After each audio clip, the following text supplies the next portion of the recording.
영국의 템즈강에서 한 남루한 노인이 바이올린을 켜면서 동냥을 하고 있었습니다. 워낙 낡은 바이올린이었고 연주 실력도 정말 안 좋아서 사람들은 돈을 주지 않았어요. 노인은 계속해서 연주를 하지만 돈은 쌓이지 않습니다. 그런데 한 남자가 그 노인을 유심히 바라보고 있습니다. 한참을 바라보다가 노인에게 가서 이렇게 말합니다. 지금 나는 돈이 없소. 그러나 당신을 도와주겠소. 그러니 그 바이올린을 잠깐 내게 빌려줄 수 있겠소? 노인은 그 사람을 한참 동안 바라봤어요. 그리고 바이올린을 내주었습니다. 워낙 지쳐서 더 이상 연주할 힘도 없었기 때문입니다. 사람들은 바라보기 시작을 합니다. 저 사람은 과연 누굴까? 저렇게 낡아빠진 바이올린으로 뭘 하려고 하는 거지? 바이올린을 건네받은 그 남자는 잠깐 조율을 하더니 연주를 하기 시작을 합니다. 그 소리가 울려 퍼지자 엄청나게 많은 사람들이 모여들어요. 그리고 순식간에 돈이 쌓이기 시작을 합니다. 한 사람이 외쳤습니다. 저 사람은 파가니니다. 니콜로 파가니니는 이탈리아에서 태어난 굉장한 바이올린 연주자입니다. 여태까지 그런 연주자가 나오지 않았다라고 합니다. 워낙 유명해서 아마 여러분들 들어보신 분도 계시겠지만 연주 실력이 너무너무 뛰어나서 바이올린 한 대로 오케스트라를 능가하는 연주를 했다고 합니다. 그런 일화가 있죠. 이 사람이 공연을 하는데 바이올린 줄이 끊어졌대요. 그래서 2개가 남았다고 합니다. 그런데도 당황하지 않고 연주를 했는데 근데 연주 도중에 또 한 줄이 끊어졌다고 합니다. 한 줄만 남았죠. 그럼에도 불구하고 연주를 무사히 마쳤다고 해요. 현란한 손기술과 작곡 실력 그리고 누구도 따라오지 못하는 표현력이 정말 대단했다고 합니다. 이 사람이 태어날 때 천사가 나타나서 이렇게 말을 했대요. 이전에도 앞으로도 당신과 같은 예언자가 아니라 연주자는 요새 정신이 오락가락합니다. 연주자는 없을 것입니다 라고 말을 했대요. 그리고 이 사람은 악마하고 계약을 했다. 파우스트도 아닌데 어쨌든 악마랑 계약을 해가지고 연주 실력을 받았다라는 거죠. 이렇게 대단한 사람이었어요. 자, 여러분들은 무엇을 느끼십니까? 똑같은 바이올린이었죠. 낡은 바이올린이었어요. 그런데도 노인이 연주할 때와 파가니니가 연주할 때는 완전히 달라졌다는 것입니다. 5,000원 정도 상당의 쇳덩어리를 가지고 말 편자를 만들면 5만 원을 벌 수 있다고 합니다. 또 이것으로 바늘을 만들면 50만 원 상당의 돈을 벌 수 있다고 합니다. 그런데 훌륭한 기술자가 시계를 만들면 5천만 원이 넘는다고 합니다. 똑같은 양의 쇳덩어리를 가지고 무엇을 만드냐에 따라서 그 가치가 달라진다는 것이죠. 굉장히 중요합니다. 이 변수는 우리가 잘 생각을 해봐야 돼요. 똑같은 상황이라고 할지라도 어떤 변수가 개입되느냐에 따라서 완전히 결과는 달라지기 때문입니다. 우리는 하느님께 기적을 바라죠. 그래서 믿음을 갖습니다. 믿음이라는 것은 기적을 불러오게 되어 있기 때문에 그래요. 예수님께서 분명히 말씀하십니다. 기적을 일으키실 때마다 그들의 믿음을 보시고 너의 믿음이 너를 구원하였다. 믿음이 있을 때 기적이 일어납니다. 하지만 중요한 것은 기적은 하느님께로부터 온다라는 거죠. 믿음이 있으니까 기적이 일어난다? 이것은 기본적으로 하느님께서 계시지 않으면 성립이 될 수 없다는 것입니다. 그 뿌리를 볼 수 있어야 돼요. 믿음은 생겨나고 자라난다라고 하죠. 믿음이라는 것은 하느님과의 관계 안에서 자연스럽게 자라나는 것입니다. 얼마나 하느님을 알고 얼마나 신뢰하고 삶을 살아가느냐에 따라서 믿음은 달라진다는 것이죠. 기도는 하느님과의 대화하고 만남이라고 했죠. 그럼 행복합니까? 행복하지 않습니까? 행복하다라는 거죠. 단순하게 말해서 아주 추운 겨울에 밖에서 벌벌 떨다가 난로가 있는 또는 화로가 있는 그런 따뜻한 방 안에 들어가요. 그럼 무엇을 느낍니까? 따뜻하죠? 기분이 좋아져요? 아니면 안 좋아져요? 기분이 좋아지죠? 이게 기도입니다. 지금 내가 힘들고 괴로울 때 하느님을 만나서 그분께로부터 힘을 받고 위로받고 치유받는 것, 이것이 바로 기도요. 이것이 신앙이라는 거죠. 그러기 위해서는 어떻게 해야 돼요? 대화에서 가장 중요한 게 뭐라고 했죠? 상대방을 아는 거죠. 내가 대화하고 싶다고 그래가지고 이 광명 사거리에 가서 아무나 붙잡고 저랑 좀 대화 좀 나누시죠. 그러면 어떻게 볼 것 같아요? 갑자기 떠오르는 게 있죠. 도를 하십니까? 이런 게 떠오를지도 몰라요. 대화라는 것은 내가 하고 싶다고 되는 것이 아니라 상대방이 받아줘야 된다는 것이죠. 상대방이 어떤 사람이냐에 따라서 대화는 완전히 달라지지 않습니까? 내가 온전히 신뢰할 수 있는 사람, 내 이야기를 듣고 나를 도와줄 수 있는 사람, 이 사람 앞에서는 대화가 아주 편안하죠. 하느님과의 대화는 바로 이런 것입니다. 그런데 하느님을 알지 못하면 그런 대화를 제대로 할 수 없다는 것이죠. 하느님은 어떤 분이십니까? 성경을 통해서 우리는 하느님을 알 수가 있어요. 물론 아주 다양한 모습으로 그분은 나타나시고 다양한 일을 하시지만 여기에는 흐름이라는 게 있습니다. 성경의 인물 중에서 우리가 잘 알고 있는 분이 있는데 아브라함이라고 있죠. 아마 여러분들 이름 한두 번은 들어보셨을 거예요. 한두 번만 들어서는 안 되죠.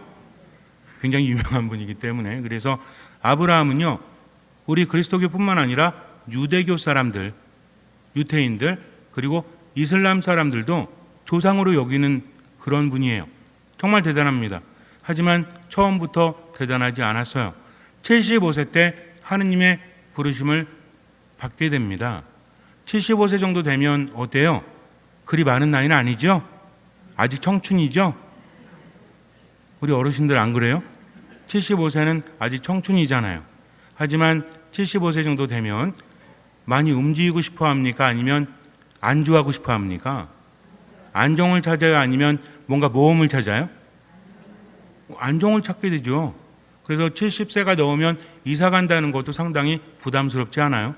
이사도 젊을 때나 자주 갈 수 있는 거지, 나이가 들면 한 곳에 정착하고 살고자 하는 것이 인지상정이 아니겠습니까? 근데 하느님을 만나요. 이 사람에게 있어서는 뭐가 문제였냐면 돈도 어느 정도 있었습니다. 하지만 자녀가 없었어요. 하느님께서 약속하십니다. 하늘의 별처럼 많은 자손들을 너에게 주겠다. 이 말이 됩니까? 한둘도 아니고 하늘의 별처럼 많이 준대요. 내 나이가 몇인데? 나이는 숫자에 불과하다고 하지만 그래도 한계는 있지 않습니까? 뭔가 혼자 할 수 있는 일이 있는가 하면 할 수 없거나 불가능한 것도 있죠. 내 나이가 75세인데 더군다나 내 아내의 나이는 60세가 훨씬 넘었습니다. 근데 아직까지도 아이를 갖지 못했는데 이제 아이를 가져서 자손들이 하늘의 별처럼 많아진다고요? 이 이야기를 아브라함은 들어야 됐죠. 그리고 하나님께서 뭘 요구하십니까? 떠나라고 하십니다. 그냥 여기서 열심히 살면 준다는 것이 아니라 떠나라는 거죠. 부담스럽습니까? 부담스럽지 않습니까? 하나님의 약속도 그분의 요구도 믿기지도 않을 뿐만 아니라 부담스러울 수밖에 없어요. 그래도 아브라함은 떠난다는 겁니다. 이것이 바로 믿음이에요. 그래서 하나님을 만나죠. 떠돌아다니면서 얼마나 힘들었을까요? 정처 없습니다. 가나안 땅을 향해서 나아가긴 하지만 유목생활하는 것이 참 쉽지가 않아요. 수많은 적들로부터 위협을 당합니다. 그리고 많은 어려움에 부딪히게 되죠. 하느님께서 함께 하신다고 해서 고통이 없을까요? 그렇지 않습니다. 인간적으로 때로는 비참한 일도 당하기 마련이에요. 아브라함이 아내 사라와 함께 어디로 가죠? 이집트로 갑니다. 근데 이집트에 있는 파라오가 그 아내를 보고 상당히 좋아하죠. 사라가 굉장히 이뻤다고 합니다. 아브라함이 누구라고 소개합니까? 누이라고 소개하죠. 근데 이것은 거짓말은 아니에요. 왜냐하면 사라는 이복 여동생이었기 때문에 그래요. 그러니까 틀린 말이 아니죠. 하지만 어떻게 보면 틀린 말이죠. 왜? 이복 여동생이었지만 지금은 누굽니까? 아내라는 거죠. 근데도 왜 그렇게 말하죠? 그렇게 말할 수밖에 없습니다. 왜? 죽을까 봐. 만약에 남편이라고 하면 나를 죽여버리고 자기 아내를 차지할까 봐 죽기 싫어가지고 그렇게 비참하게 핑계를 댈 수밖에 없는 심정, 이런 고통이 있었다는 겁니다. 그럼에도 불구하고 하느님을 믿어야 됐어요. 여러 가지 어려움이 있다면 그러면 하느님께서는 응답도 빨리 주셔야 되죠. 75세 때 하느님 만났는데 언제 아이를 주십니까? 86세 때, 그것도 정실의 아이가 아니라 아내가 보니까 어때요? 아들도 없고 자식도 없고 그러니까 마음이 안타까워서 자기의 여종을 남편에게 주죠. 하가르를 주지 않습니까? 그래서 태어난 아이가 누구예요? 이스마엘. 하지만 그 다음에 또 문제가 발생하죠. 아들이 태어났습니다. 어쨌든 정실 부인은 아니지만 그래도 아들이 태어났으니까 아브라함은 기뻐하죠. 이것이 또 화근이 됩니다. 사라가 자기 몸종을 줬음에도 불구하고 아이가 자랄수록 어때요? 인간의 삶이라는 것은 예측할 수 없어요.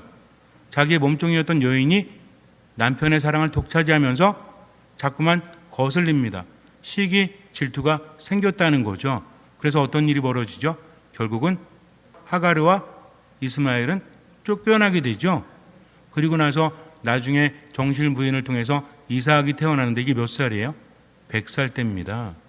하느님께서 약속하신 다음에 한참 후에 생겨났다는 거죠. 이제 100살이 되었습니다. 이삭 있죠? 나간 이스마엘 있죠? 근데 하늘의 별처럼 자손을 준다는 말이 믿겨질까요? 믿겨지지 않을까요? 그래도 믿어야 합니다. 왜? 그것이 하느님의 말씀이기 때문에 그래요. 노인을 선택해서, 아무런 힘도 없는 노인을 선택해서 하느님은 큰 일을 하십니다. 누구의 방식대로? 하느님의 방식대로. 이게 중요하다는 겁니다. 신뢰라는 것은 내가 생각했을 때 하느님께서 개입하지 않으셔도 그분을 신뢰해야 됩니다. 내가 정해놓고 나서 하느님께 요구하는 것이 신앙이 아니라 온전히 맡기는 것이다. 그분은 나에게 좋은 것을 주시기 때문에 이것이 바로 믿음이에요. 또 한 사람이 있습니다. 다윗이라는 사람이 있죠. 다윗은 아브라함과 다르게 아주 어렸습니다. 다윗 아시죠? 뭘로 유명하죠? 무림매질, 우리나라 말로 무림매질이라고 한다고 합니다. 돌팔매라고 하죠. 이렇게 던져가지고 누구를 무찔렀죠? 필리스티아의 장군 골리앗을 무찌릅니다. 다윗과 골리앗은 굉장히 유명하죠. 우리가 보통 다윗과 골리앗 그러면 어떤 게 떠올라요?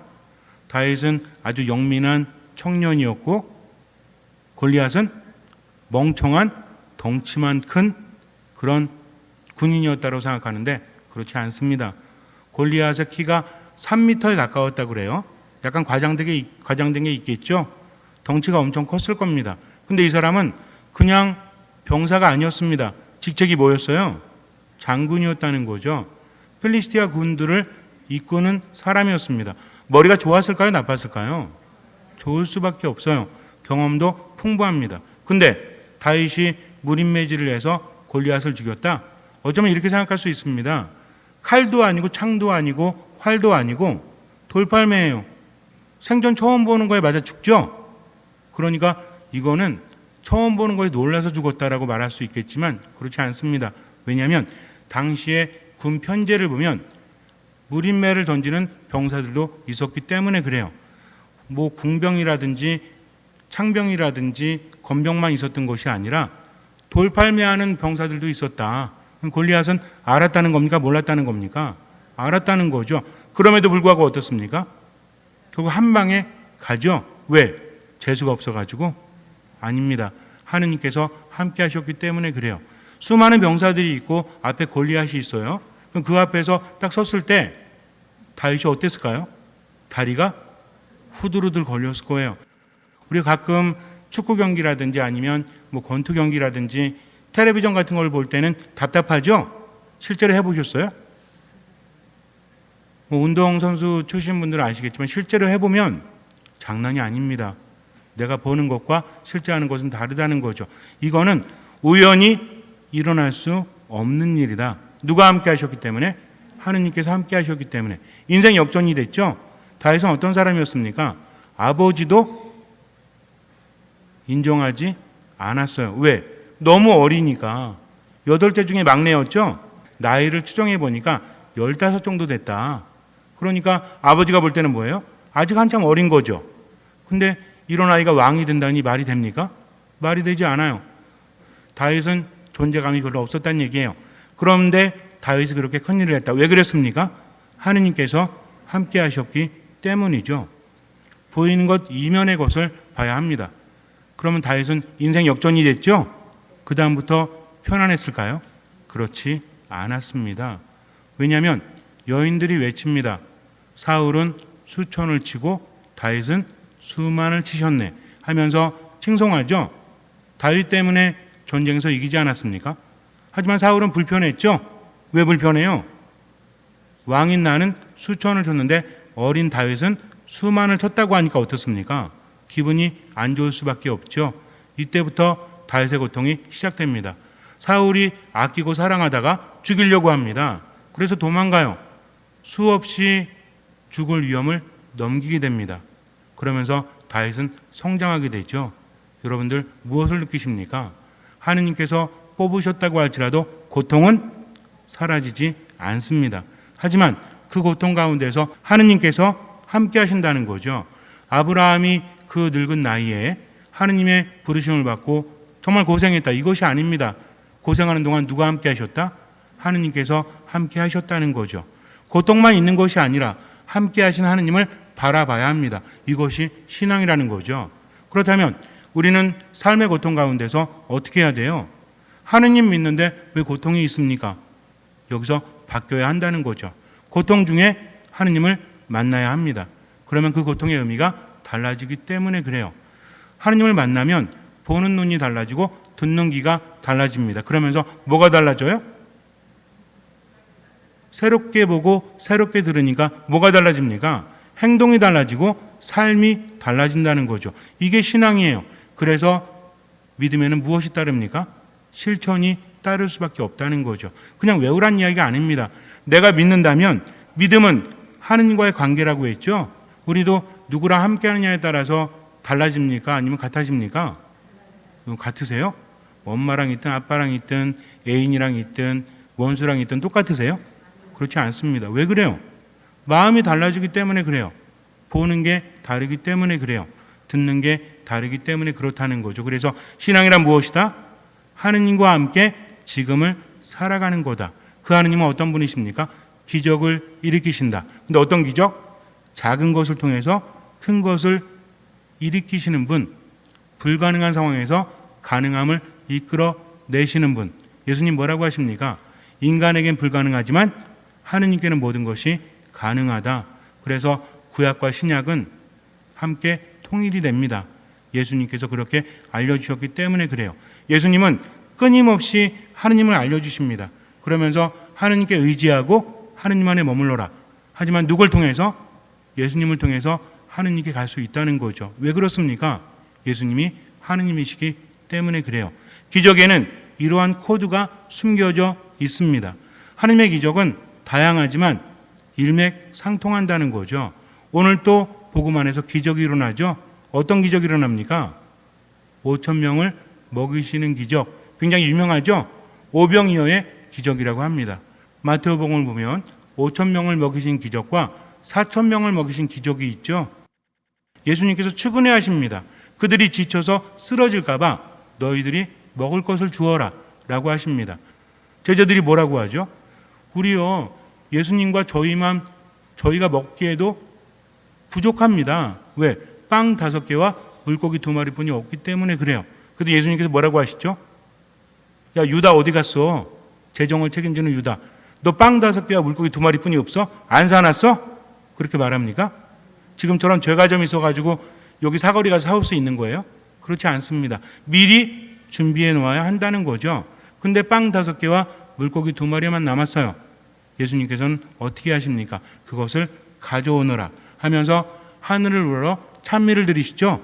그리고 나누어 주십니다. 여기서 중요한 게 뭔지 아세요? 너희가 그들에게 먹을 것을 주어라. 예수님이 경제적인 관념이 없어가지고 모르셔서 그게 아닙니다. 너희가 비록 적은 것을 갖고 있다고 할지라도 내가 함께하니까 걱정하지 말고 그것을 내어 주라는 거죠. 이것이 하느님의 코드입니다. 그래야만 기적이 일어날 수 있기 때문에 그래요. 우리는 이렇게 생각합니다. 네가 비록 가진 것이 없어도 그것이 크게 돼. 오병이어의 기적 알지? 그러니까 그거에 대해서 가지지 못한 것에 대해서 불만을 갖거나 낙심하지 말고 열심히 하면 너도 큰일을 이룰 거야 라고 믿는 사람들이나 믿지 않는 사람들이 공통적으로 말합니다. 이게 오병이어의 기적이에요? 아닙니다. 오병이어의 기적은 빵 5개와 물고기 2마리만 있으면 5,000명도 먹일 수 있다라는 기적이 아니라 이 기적이 왜 일어났죠? 기적의 조건이 무엇입니까? 빵 5개, 물고기 2마리? 아니죠. 예수님께서 함께 하셨기 때문입니다.